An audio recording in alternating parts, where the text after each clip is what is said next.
Good day, fellow citizens. The scientists have advised that it would be prudent to immediately evacuate people living in the danger zone. They're beautiful things from a distance. They're incredibly majestic and they even seem slow moving. But when you start to understand them, you see the immense power of them. I don't think I ever realized how fast they were going. It all just looked so slow and graceful. Baja quemando todo lo que encuentra a su paso. Boulders and ash and fire coming down a mountainside. Just couldn't outrun it. People got caught in it. In seconds, they were gone.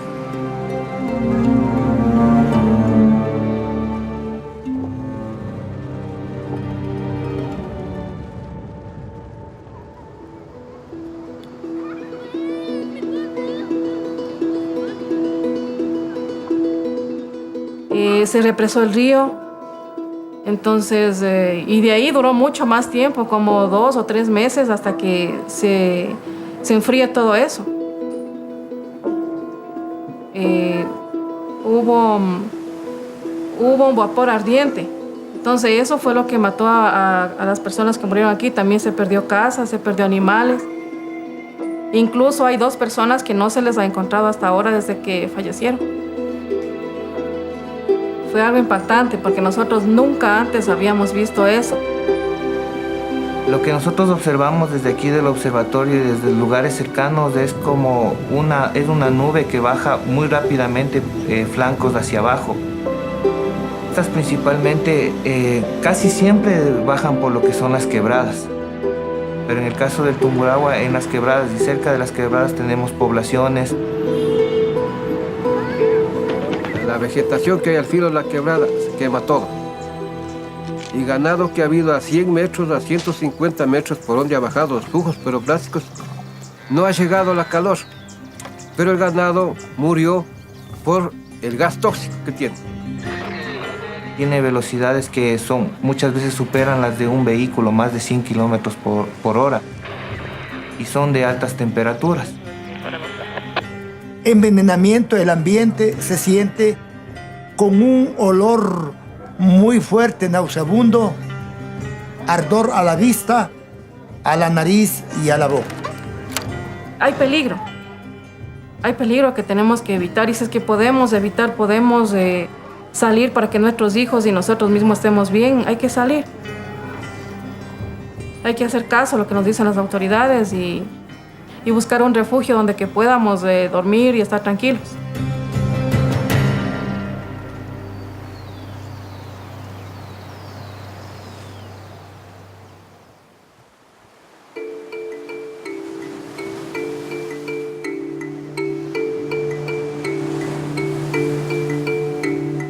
You couldn't see one part of Plymouth to the next because of the ravines and the hills. This time, when you went into Plymouth, you can see all the way up to the Soufrier Hills.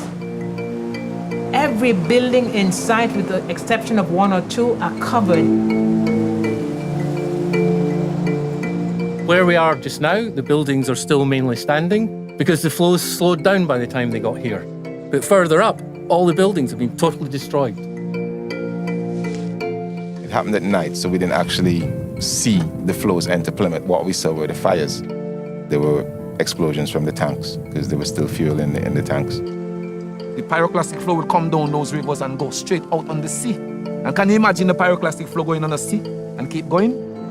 It's actually like a hovercraft, and then it all seems to sink into the water, and the water is boiling around it.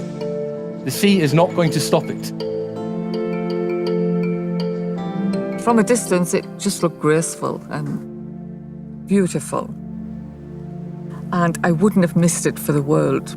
Just to see them coming down the mountain and billowing and billowing and billowing. And you think, oh, wow, where's that one going?